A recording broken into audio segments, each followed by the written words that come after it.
স্বামী স্ত্রী কিংবা স্ত্রী স্বামীর লজ্জাস্থানে উত্তেজনাবশত মুখ লাগাতে পারবে কিনা? নাভির নিচের লোমের সীমানা কতটুকু কাটতে হবে? অনেকে বাচ্চা না নেওয়ার জন্য সিজারের সময় নাড় উল্টিয়ে দেয়, এটা কি জায়েজ রয়েছে? হিজড়াদের পর্দার বিধান কি? মেয়েরা হাত পায়ের নখ বড় রাখলে কি নামাজে অসুবিধা হবে? বর্তমান অনেক টেস্ট টিউব বেবি নিচ্ছে, এটা কি ইসলামে জায়েজ আছে? পাক এবং শারীরিক প্রতিবন্ধীদের ক্ষেত্রে সালাতের নির্দেশনা জানতে চাই। বিয়ের ক্ষেত্রে পাত্রের সামনে একজন মেয়ের কতটুকু পর্দা করতে হবে? আমার স্বামী বিয়ে করতে চাইছে, আমি দিতেছি না, আমার কি গুনাহ হবে? অপবিত্র অবস্থায় গাছের ফল ছিঁড়লে গাছের কোনো ক্ষতি হবে কিনা? সৌদি আরবে হাঁটু বাহির করে উজু করে, এটা সঠিক উজু হবে?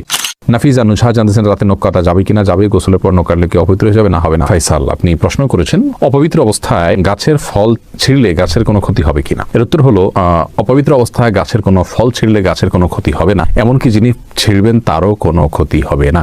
ফল ছেঁড়ার ক্ষেত্রে পবিত্রতা অপবিত্রতার বিষয়টি কোনো নিষিদ্ধ বা এরকম কিছু নয়, বরং যে কোনো অবস্থাতে আপনি প্রয়োজন হলে গাছের ফল ছিঁড়তে পারবেন। সাদ বিন আব্দুর রহিম, আপনি জানতে চেয়েছেন নাভির নিচের লোমের সীমানা কতটুকু কাটতে হবে? নাভির নিচ থেকে নিয়ে আপনার দোড়ানা চিপায় যে সমস্ত লোম থাকে সবগুলোকেই আপনি কাটবেন যতটুকু সম্ভব, কিছু যদি থেকে যায় তাতে অসুবিধা নেই। রেজাউল করিম জানতে চেয়েছেন বর্তমান অনেক টেস্ট টিউব বেবি নিচ্ছে, এটা কি ইসলামে জায়েজ আছে?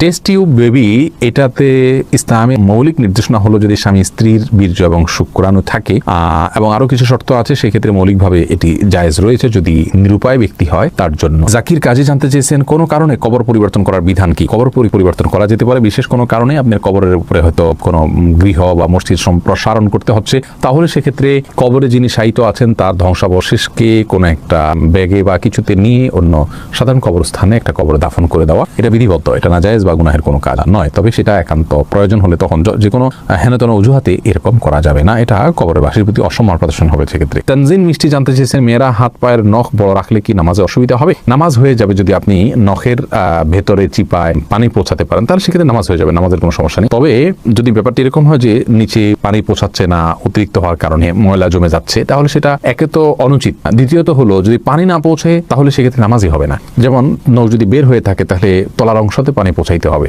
কারণ বাইর হয়ে আসে, ওইটা আপনার দৃশ্যমান অংশ হয়ে গেল, অতএব ওখানে পানি পৌঁছাইতে হবে, সেখানে আপনাকে পানি পৌঁছাটা নিশ্চিত করতে হবে। যদি করেন তাহলে সেক্ষেত্রে নামাজ হয়ে যাবে, কিন্তু এরকম করাটা অনুচিত। এমডি জান্নাতুল ফেরদাউস জান্নাত, আপনি জানতে চেয়েছেন বাক এবং শারীরিক প্রতিবন্ধীদের ক্ষেত্রে সালাতের নির্দেশনা জানতে চাই। বাক প্রতিবন্ধী যারা, তারা মুখে যদি কোনোভাবে উচ্চারণ করতে না পারেন তাহলে সেক্ষেত্রে মনে মনে আপনার যেগুলো পাঠ করার কথা সেগুলো পাঠ করবেন এবং রুকু সেজদার স্বাভাবিক অবস্থাতে তিনি করবেন। আর শারীরিক প্রতিবন্ধী যারা, তারা যেভাবে পারেন সেভাবে সালাত আদায় করবেন। আল্লাহ রাব্বুল আলামিন বলেছেন ফাত্তাকুল্লাহ মাসতাতা'তুম, তোমরা আল্লাহকে যতটুকু সাধ্যে কুলায় ততটুকু ভয় করো। অতএব প্রত্যেকে যার সাধ্য অনুযায়ী তার আমলগুলো সম্পাদন করতে হবে। আবু হানিফা আরিফ জানতে চেয়েছেন হিজড়াদের পর্দার বিধান কি? ভাই আবু হানিফা, হিজড়া যারা, তাদের জন্য পর্দার বিধান হলো তারা সাধারণ অবস্থাতে যদি পুরুষের সাথে তাদের সাদৃশ্যটা বেশি হয় তাহলে সেক্ষেত্রে তারা পুরুষদের সাথে দেখা করবেন, মেয়েদের সাথে পর্দা করবেন। আর যদি তাদের শারীরিক গঠন, মেয়েদের আলামত, মেয়েদের শরীরের গঠনটা তাদের মধ্যে বেশি থাকে, পুরুষের গঠনটা কম থাকে, তাহলে সেক্ষেত্রে মেয়েদের বিধান তাদের জন্য প্রযোজ্য হবে, তারা পুরুষদের সাথে পর্দা করবেন। এটা হলো একটি মত এবং সবচেয়ে প্রসিদ্ধ এবং গ্রহণযোগ্য মত। এছাড়া হিজড়াদেরকে নিয়ে আরো নানা রকমের মত রয়েছে ওলামায়ে কেরামের। নার্গিস আক্তার জানতে চেয়েছেন মেয়েদের নামাজ ভাঙতির সময় কি কি আমল করা যাবে? যখন নামাজ থাকবে না সেই সময় তিনি সব কাজ করতে পারবেন, শুধু নামাজ পড়বেন না, রোজা রাখবেন না, স্ত্রী সহবাস করবেন না, তওয়াফ করবেন না, এছাড়া সব কাজ করতে পারেন। কোরআনে কারীম স্পর্শ করা বা তেলাওয়াত করা, স্পর্শ করতে পারবেন না, তেলাওয়াত করার বিষয়টি বিতর্কিত বা এটা নিয়ে আলোচনা রয়েছে, অনেক ওলামায়ে কেরাম এটাকে অনুমোদন দিয়েছেন, সৌদি আরবের স্কলাররা অনুমোদন দিয়েছেন, তবে অন্যান্য ইমামগণ এটার অনুমোদন দেননি। কিন্তু তারা তিনি শুনতে পারবেন, জিকির করতে পারবেন, দুরূদ করতে পারবেন, ইস্তেগফার করতে পারবেন, ইসলামিক বই পুস্তক পড়তে পারবেন, এই সমস্ত কাজগুলো করা তার জন্য জায়েজ রয়েছে। শারমিন শিবলি জানতে চেয়েছেন অনেকে বাচ্চা না নেওয়ার জন্য সিজারের সময় নাড় উল্টিয়ে দেয়, এটা কি জায়েজ রয়েছে? সাময়িক যদি হয় এটা তাহলে এটা জায়েজ রয়েছে, যদি স্থায়ী হয় তাহলে এটা জায়েজ নাই। মাহমুদুল হোসেন মিমু, আপনি জানতে চেয়েছেন বিয়ের ক্ষেত্রে পাত্রের সামনে একজন মেয়ের কতটুকু পর্দা করতে হবে? সাধারণ চেহারা, মুখাবয়ব, এটা দেখার নির্দেশনা রয়েছে। রাসূল আকরাম সাল্লাল্লাহু আলাইহি ওয়াসাল্লাম একজন সাহাবীকে বিয়ের প্রস্তাব দিয়েছেন কোন একজন মেয়েকে, তিনি বলেছেন ফানজুর ইলাইহা, তুমি তাকে দেখে নাও। অন্য এক বর্ণনায় আসছে তিনি বলেছেন ফাইন্না ফি আয়ুনিল আনসারি, সেই আনসারি মেয়েকে বিয়ের প্রস্তাব করেছেন মুহাজির সাহাবী, তখন বলেছেন আনসারীদের চোখে একটু অসুবিধা আছে, অর্থাৎ ঘোরাটে ভাব বা কিছু একটা আছে আঞ্চলিক, তখন তিনি বলেছেন যে তুমি দেখে নাও, তোমার ভালো লাগে তুমি করো। তো এখান থেকে বোঝা যায় যে সাধারণ যে অঙ্গগুলো আছে, হাত পা, মুখ এগুলো দেখবে। এর বাইরে এই প্রকাশ্য অঙ্গ ছাড়া তার অন্য কোনো অঙ্গ দেখতে যাবে না। চুল, মাথার চুল দেখতে পারে, এই জাতীয় বিষয়গুলো দেখবে, বাহ্যিক যে অঙ্গগুলো থাকে সেগুলো। মাহমুদুল্লাহ এই আইডি থেকে আপনি জানতে চেয়েছেন, আমার স্বামী বিয়ে করতে চাইছে, আমি দিতেছি না, আমার কি গুনাহ হবে? তাহলে পুরুষ আইডি থেকে কোনো বোন হয়তো প্রশ্ন করেছেন। দেখুন, আপনার স্বামী যদি বিয়ে করতে চান আর আপনি তাকে বিবাহ করতে না দেন, যৌক্তিক কারণে যদি মানা করেন তাহলে তো ঠিক আছে। যেমন স্বামীর সেরকম আর্থিক সক্ষমতা নেই, শারীরিক সক্ষমতা নেই, বিবাহ করার মতো পরিবেশ তার জন্য নেই, তাহলে সেক্ষেত্রে আপনি বাধা দিতে পারেন। কিন্তু সেগুলো যদি তার থাকে তাহলে সেক্ষেত্রে আপনার জন্য বাধা দেওয়া উচিত নয়। তবে হ্যাঁ, এই কারণে আপনার গুনাহ হবে আমি সেটা বলবো না। বাধা আপনি দিতে পারেন এই অর্থে যে আপনি সতীন চাচ্ছেন না, আপনি স্বামীর কাজের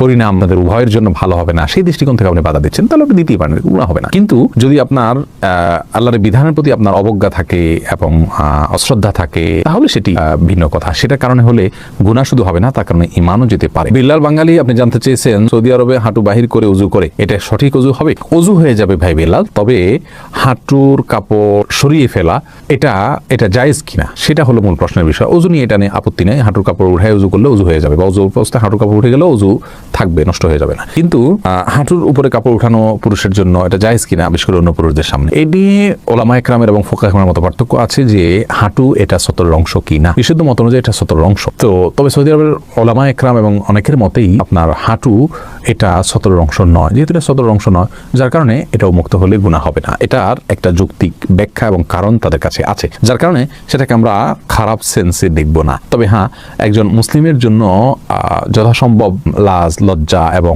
আপনার এই জাতীয় বিষয়গুলোর প্রতি খেয়াল রাখা উচিত, যাতে করে অন্যের সামনে তার ব্যক্তিত্ব রক্ষা হয়। ওসমান ইবনে আফফান রাদিয়াল্লাহু তাআলা আনহুর পায়ের গোছা পর্যন্ত কখনো দেখা যেত না। তিনি এতটা নিজেকে সংযত রাখতেন এবং কাপড় চোপড়ে আবৃত করে রাখতেন। এটা এক ধরনের ভদ্রতা।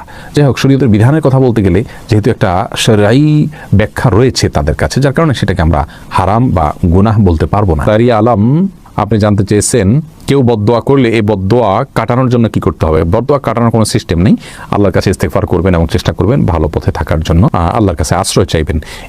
এনাম জানতে চেয়েছেন, চিরকুমার থাকা কি জায়েজ আছে? না, চিরকুমার থাকা জায়েজ নাই যদি কেউ এটাকে সওয়াবের কাজ মনে করেন। হ্যাঁ, দিনের কোনো কাজ, বড় কোনো দায়িত্ব পালন করতে গিয়ে, দিনের জ্ঞান অর্জন করতে গিয়ে তিনি বিয়ে করার সুযোগ পাচ্ছেন না, তাহলে সেটা তার জন্য জায়েজ রয়েছে, এইটুকু বলা যেতে পারে। তবে রাসূল করিম সাল্লাল্লাহু আলাইহি সাল্লাম বিবাহ না করে থাকার বিষয়টিকে সমালোচনা করেছেন এবং তিনি বলেছেন যে তোমরা বিবাহ করো, বিবাহ আমার সুন্নাহর অন্তর্ভুক্ত। এই জন্য বিবাহ করে, সংসার করে তার ফাঁকে ফাঁকে ইবাদতবন্দি করা, ইলম শেখা, সেটা হলো উচিত এবং উত্তম। রিজওয়ানুর রহমান হৃদয় জানতে চেয়েছেন, স্বামী স্ত্রী কিংবা স্ত্রী স্বামীর লজ্জাস্থানে উত্তেজনাবশত মুখ লাগাতে পারবে কিনা? এটা ঘৃণ্য কাজ ইসলামী শরীয়তে। এটি আর কিছু না হলো মাকরু, কমপক্ষে হারাম সরাসরি না হলো মাকরু, অপছন্দনীয় কাজ। এরপরে এমডি জাকির জানতে চেয়েছেন, দোকানে কি বিড়ি সিগারেট বিক্রি করা সম্পর্কে ইসলাম কি বলে? যদিও আমরা খাই না, আমরা বলেছি বিষয়ে একটা ভিডিও ক্লিপে, দোকানে বিড়ি সিগারেট রেখে বিক্রি করলে সেই উপার্জিত অর্থ আমাদের জন্য হালাল হবে না। যদি কেউ দোকানে বিড়ি সিগারেট না রেখে দোকানদারি করতে পারেন সেটা হবে সবচেয়ে ভালো। আর যদি এটা না রেখে তিনি তার কোনো উপায় না থাকে, তাহলে সেক্ষেত্রে এইটার উপার্জনের টাকাটাকে তিনি আলাদা করে রাখবেন, সেটা তিনি ভক্ষণ করবেন না এবং সেটা তিনি দান করে দিবেন।